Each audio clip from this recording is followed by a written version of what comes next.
Tony, besides the fact that teams now have a ton of tape on Patty Mahomes, what do you think is going to be his biggest challenge, the Chiefs' offense biggest challenge heading into this season? I think the biggest challenge is obviously just to stay humble, because you look around and it's like they're playing Madden. They have so many weapons. The reason why I think they're going to have success this year, there's one person over there that I have a really good relationship with. His name is Eric Bieniemy.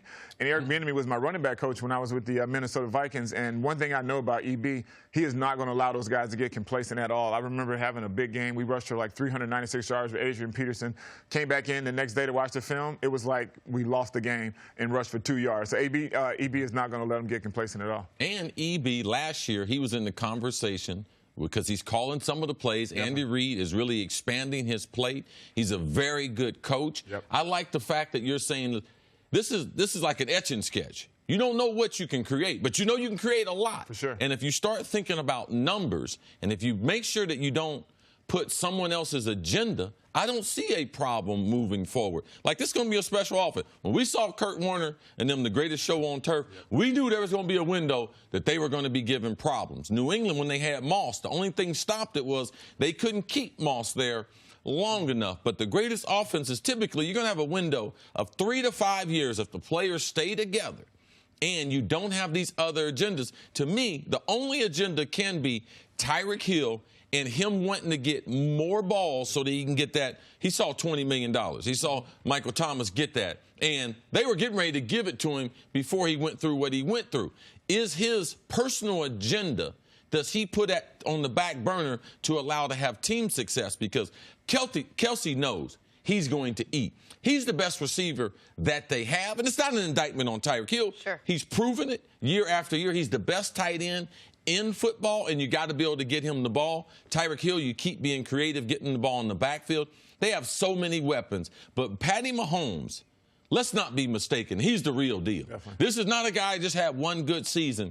He can throw the ball to so many different parts of the field. His arm angle, he can change it. He can throw sidearm. He can go over the top. He can throw a fastball. Watch how many times he throws the ball about 3/4. It's like he's just laying it over the defender's hair, putting it in the perfect spot for the offensive player to be able to do something with it. I'm thoroughly impressed. And Andy Reid, when he was selling us on Patty Mahomes, he undersold us. And by the way, credit to John Dorsey when he was there and Andy Reid for having the foresight here. This was a team that was going through its best era of football since Tony Richardson was there with Dick Vermeil. And coming off a playoff appearance, traded away an extra first-round pick to go take a quarterback when they already had Alex Smith, who they did not expect to play that first year because they saw something special in him. People didn't think the Chiefs were in desperate need of a quarterback. They thought they'd probably run it back with Alex Smith again, hit the glass ceiling that teams with Alex Smith tend to hit. And so credit to them for doing that, and then Patrick Mahomes exceeded even their expectations. I don't have many concerns about the offense. Obviously, we know there's a lot of concerns about the defense. The only concern I'd have about the offense is this, and I want your guys' take on it. Travis Kelce had an interesting comment yesterday to pep rally or team luncheon, something in front of fans, where he said, guys, when you think we're going to pass, we're going to pass. And when you think we're going to run, we're probably going to pass some more. They have such a embarrassment of riches in the passing game, the most talented quarterback in their conference.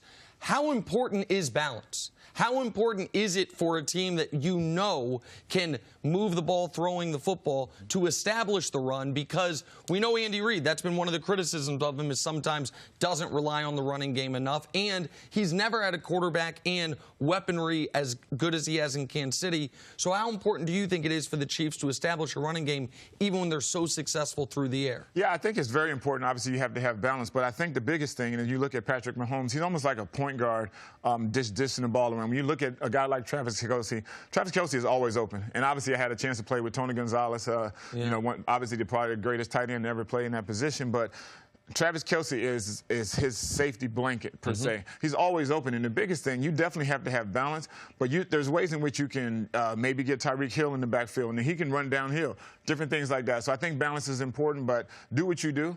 When it gets a little bit colder in Kansas City and you got to get the big boys out and you got to get the fullback, you got to do all those kind of things. But obviously you got to get to the playoffs first, and I think just doing what they're doing, passing the football, I think that'd be helpful. I think it's very, very important for a couple of different reasons. To win the Super Bowl, you need to be a physical football team.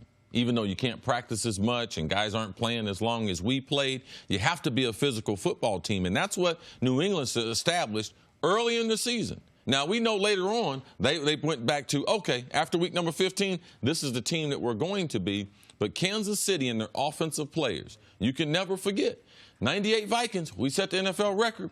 We ain't got no trophies or everything because we couldn't protect that defense enough. So you can have as many sound bites as you want to. Run your mouth as much as you want to. That defense is historically bad. And you will not win a Super Bowl with a bad defense like that. And they need to learn how to protect the defense. That might be less catches for some of the wide receivers. You're going to have to be able to run the ball. And I believe that a wild card on their roster could be Carlos Hyde. Put him in the game to be able to milk out that clock at the end, because I don't know if Travis Kelce knows the games are slower. Every incompletion, that clock is not ticking the way it is in the running game. So I do have concerns, and they have not been alleviated by talking about all the offensive players that they have. One quick follow-up question with you. You were on a team in 2003 that was the best Chiefs offense we had ever seen until 2018. Lost a playoff game because couldn't force a punt. The game I was at, you were playing it.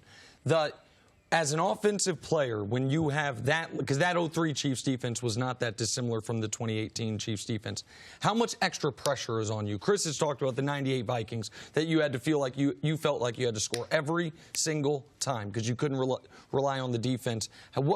As an offensive player, how much additional pressure is there when the defense is as poor as it was for Kansas City? You know, the biggest thing, and obviously you just brought up a very, very tough moment because that's when I thought we were heading to the Super Bowl. But it's one of those things that we didn't really look at it as pressure. We kind of felt, and it was, I guess it was a little bit of arrogance.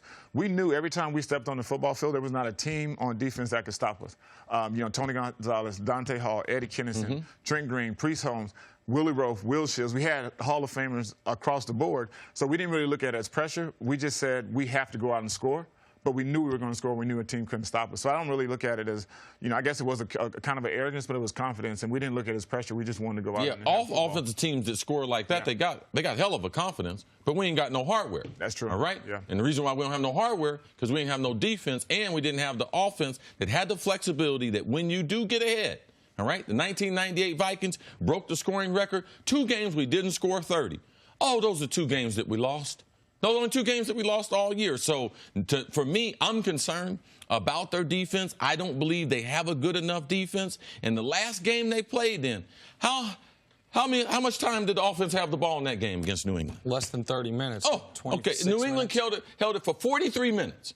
All right, the game's 60. All right, they held it for 43 minutes in the overtime. But how are you going to win a championship with that defense? That is the biggest question. Travis Kelce and all those skilled guys in Kansas City, they're going to have something to do with that.